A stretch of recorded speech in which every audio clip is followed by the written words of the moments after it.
Hello and welcome back to another beautiful episode of Artie's world. അപ്പോൾ എൻ്റെ channel ആദ്യമായിട്ട് കാണുന്ന ആരെങ്കിലും ഉണ്ടെങ്കിൽ ഒന്ന് സബ്സ്ക്രൈബ് ചെയ്ത് സപ്പോർട്ട് ചെയ്യാൻ മറക്കരുത്.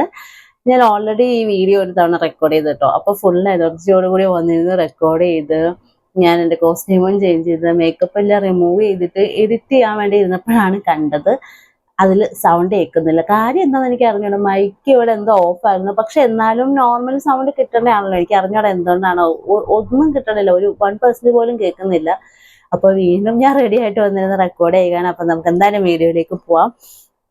അപ്പൊ നമ്മുടെ ലാലേട്ടൻ വന്ന സൺഡേ എപ്പിസോഡിൽ എന്തൊക്കെയാണ് നടന്നതെന്ന് നോക്കിയാലോ. അതിന് മുന്നേ സാറ്റർഡേ നമ്മൾ കണ്ടതാണ് ലാലേട്ടൻ വന്ന കുറെ പേര് ഏറെ കയറ്റുന്നതും ഹൈജീനിൽ ഇല്ലാത്തതിന്റെ കാര്യത്തിൽ സംസാരിക്കുന്നതും ഒക്കെ നമ്മൾ കണ്ടതാണ്. അപ്പൊ സൺഡേയിൽ എന്തൊക്കെയാണ് നടന്നതെന്ന് നോക്കിയാലോ.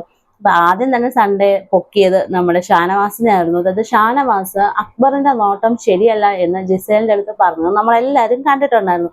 അപ്പൊ അതിനെപ്പറ്റി ചോദിച്ചിട്ട് പറഞ്ഞു ഇതിനൊരു ക്ലാരിറ്റി വേണം. കാരണം എന്താ വെച്ചാൽ ഇത് പ്രേക്ഷകർ കാണുന്നതാണ്, ഒരുപാട് ആൾക്കാർ കാണുന്നതാണ്. അവർക്ക് സംശയം എന്താണ് അക്ബറിന്റെ നോട്ടത്തിന് കുഴപ്പം, എന്തുകൊണ്ടാണ് ഷാനവാസ് അങ്ങനെ പറഞ്ഞത് എന്ന് എല്ലാവർക്കും അറിയാൻ താല്പര്യമുണ്ടെന്നുള്ള രീതിയിൽ ലാലേട്ടൻ പറഞ്ഞിട്ടുണ്ടായിരുന്നു. അപ്പൊ അതായിരുന്നു ആദ്യം ചെയ്തത്. അപ്പൊ അത് കേട്ടപ്പോഴത്തേന് അക്ബറിന്റെ ബാക്കിയുള്ള കിളിയും കൂടെ പോയി. കാരണം ഓൾറെഡി സാറ്റർഡേ എപ്പിസോഡിൽ അക്ബർ എയറിൽ കയറി നിൽക്കായിരുന്നു.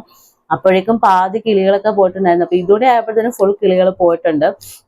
അപ്പൊ അതിനുശേഷം നമ്മുടെ ശരത്തിന്റെ കാലിൽ അനുമോള് പിടിക്കുന്ന ഒരു സോറി പറയാൻ വേണ്ടി കാല് പിടിക്കുന്ന ഒരു എപ്പിസോഡ് നമ്മൾ കണ്ടിട്ടുണ്ടായിരുന്നു. അപ്പൊ അതിനുശേഷം ശരത്തും ശൈത്യയും തമ്മിൽ ഗാർഡൻ ഏരിയയിൽ സംസാരിക്കുന്ന സമയത്ത് എന്തോ ഒരു നെഗറ്റീവ് എനർജി അവർക്ക് വരുന്നുണ്ട്. അതായത് ഈ വീക്ക് ശരത്തിന് നന്നായിട്ടൊന്നും ചെയ്യാൻ പറ്റില്ല എന്ന് പറഞ്ഞ സമയത്ത് അവരെന്തോ പറഞ്ഞു അനുമോള് കാലി പിടിച്ചോണ്ടാണോ അങ്ങനെ എന്തൊക്കെയോ പറയുന്നത് കേട്ടോ. അപ്പൊ അത് ലാലേട്ടൻ ചോദിക്കുന്നുണ്ടായിരുന്നു. പിന്നെ വളരെ ഫണ്ണായിട്ട് നമ്മുടെ അക്ബർ ഒരു പാട്ട് എഴുതിക്കൊണ്ട് വന്നിട്ടുണ്ടായിരുന്നു എല്ലാ കണ്ടസ്റ്റൻസിനെയും പറ്റിയിട്ടും.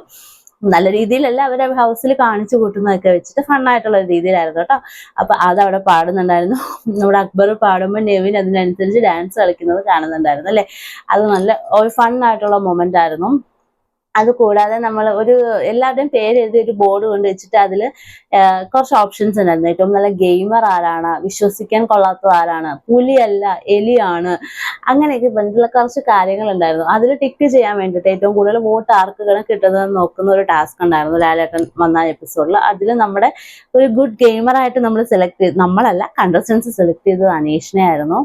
അതുപോലെ എന്താണ് പുലിയല്ല എലിയാണെന്നുള്ളത് സെലക്ട് ചെയ്തത് എന്നാണ് നമ്മുടെ ആര്യനെ ആയിരുന്നു. അങ്ങനെ കുറച്ച് പേർക്ക് അങ്ങനെ ഒരു കിരീടം കിട്ടി, ഒരു മൊട്ട പൊട്ടിയ ടൈപ്പിലുള്ള ഒരു കിരീടം കിട്ടി. അപ്പൊ അതിന് ഫുൾ ടൈം വെച്ചുകൊണ്ടിരിക്കണം. അപ്പൊ ആ കിരീടം കിട്ടിയ സമയത്ത് ലാലേട്ടൻ പറഞ്ഞു ഈ കിരീടം ഊരാൻ പാടില്ല എന്ന് പറഞ്ഞപ്പോ നമ്മുടെ ആര്യനാണെങ്കിൽ അനാവശ്യ ചോദ്യങ്ങൾ ചോദിക്കുക. ഉറങ്ങുമ്പോ വെക്കണോ, കുളിക്കുമ്പോ വെക്കണോ, ഇതൊക്കെ ഒരു ബേസിക് നോളജ് ഉള്ള കാര്യമല്ലേ, അതെങ്ങനെ സൂക്ഷിക്കണം എന്നുള്ളതൊക്കെ. അപ്പൊ അതെന്തായാലും ആരും കട്ടെടുത്തോണ്ട് പോയില്ല. അപ്പൊ പിന്നെ ഇങ്ങനെയുള്ള അനാവശ്യ ചോദ്യങ്ങൾ എന്തിനാണ് ചോദിക്കുന്നത് നമ്മൾ തന്നെ വിചാരിച്ചു. എന്തിനാ അവിടെ ഇരുന്ന മറ്റു കണ്ടസ്റ്റൻസ് പോലും വിചാരിച്ചു.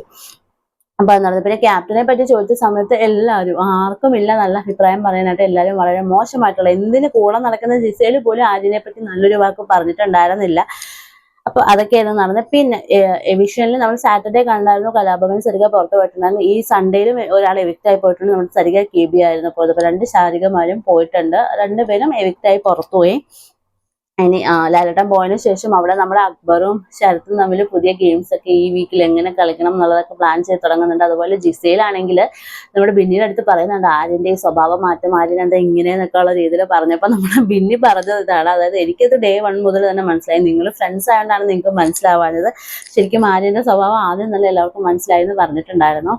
അതിനുശേഷം എന്താണ് പറയാ, ഇനി ഈ മുൻ എപ്പിസോഡിൽ നമുക്ക് നോക്കാം. ഇനി വരാൻ പോകുന്ന എപ്പിസോഡുകളിൽ കാത്തിരുന്ന് കാണാം ആരാണ് ബിഗ് ബോസ് വീട് ഭരിക്കാൻ പോകുന്ന അടുത്ത ക്യാപ്റ്റൻ. കാരണം ശൈത്യ, ശരത്ത്, ബിന്നി ആയിരുന്നു ക്യാപ്റ്റൻസി നോമിനേഷനിൽ വന്നിരിക്കുന്നത്. അവരിൽ ആരാണ് അടുത്ത ക്യാപ്റ്റൻ ആവാൻ പോകുന്നത് എന്നുള്ളതൊക്കെ നമുക്ക് കണ്ടറിയാം. ഇനി ബിഗ് ബോസ് ആർക്കൊക്കെ ഏതിന്റെ പണി കൊടുക്കും, ആരൊക്കെ അങ്ങോട്ടും ഇങ്ങോട്ടും അടികൂടും, ആര് ഗുഡ് പ്ലെയർ ആകും എന്നുള്ളതൊക്കെ നമുക്ക് ഈ വീക്കില് കണ്ടു തന്നെ അറിയണം ഇനി വരാൻ പോകുന്ന എപ്പിസോഡുകളിൽ. കാരണം ഇതൊന്നും പ്ലാൻഡ് അല്ല അല്ലേ.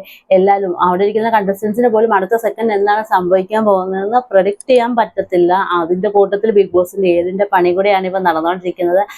അപ്പൊ എന്തൊക്കെയാണ് നടക്കാൻ പോകുന്നത് എന്നുള്ളത് നമുക്ക് കണ്ടു തന്നെ അറിയാം. അപ്പൊ ഇത്രയൊക്കെയുള്ള ചാനൽ ആദ്യമായിട്ട് കാണുന്ന ആരെങ്കിലും ഉണ്ടെങ്കിൽ ഒന്ന് സബ്സ്ക്രൈബ് ചെയ്ത് സപ്പോർട്ട് ചെയ്യണേ. Tata bye bye, see U.